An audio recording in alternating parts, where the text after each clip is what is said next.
Okay, this is my Dual 1019.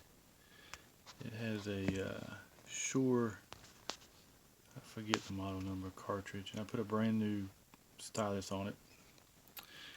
And it's a really cool turntable.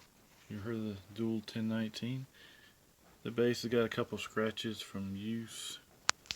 I've not cleaned the bass at all. I usually clean it and put some Howard's oil on it and some, I forget, Howard makes something that cleans it and really makes it look good. It can almost make those disappear.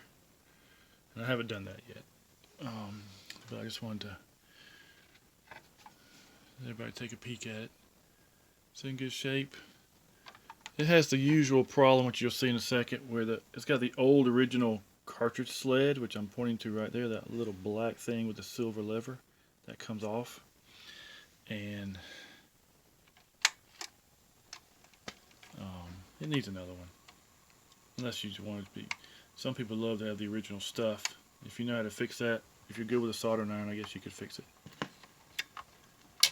But it plays 4 speeds. I don't even know if you can find these 16-speed records. I know you can find 78s and stuff in thrift stores still.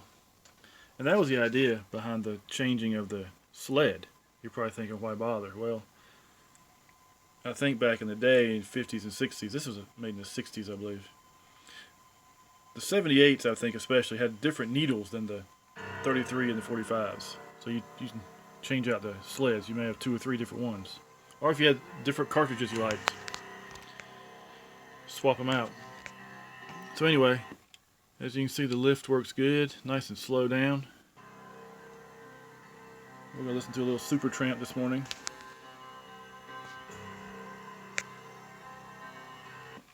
I'm going to have to skip a little bit or YouTube will cut me off.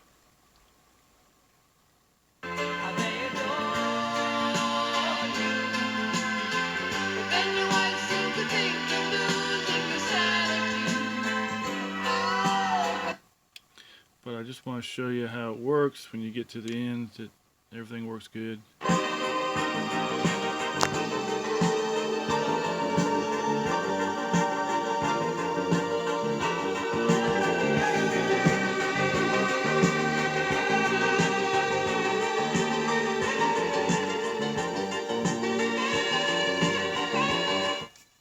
Alright, I'm going to turn the music off so YouTube doesn't bother me with copyright violations, but maybe that'll work.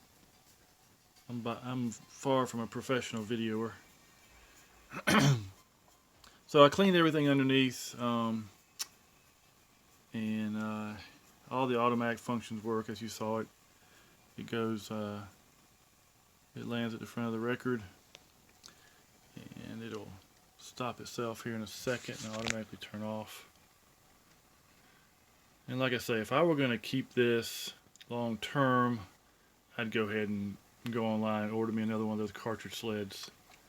They run about 40 bucks. And then you don't have the problem with the finicky sound out of left and right. Now, what you heard just now, it's working. It's working just fine out of both sides. But what you didn't see before I started the tape was it took me about 5 minutes of wiggling all the wires in here, which I'll go ahead and show you. Hold on. Let's see if I can do this without messing up the thing. So this pops out.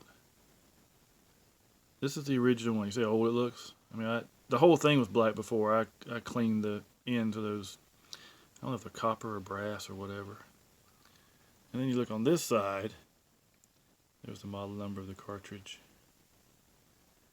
And those wires, very thin wires, they get corroded and they just wear out. I mean, this thing's, if this was made in 65, that's over 50 years ago.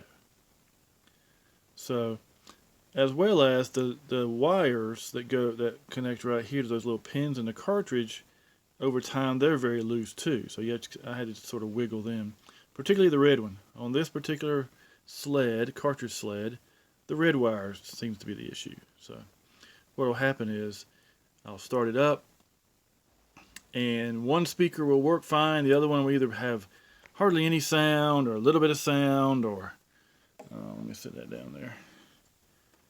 Or let me clip this too. There we go.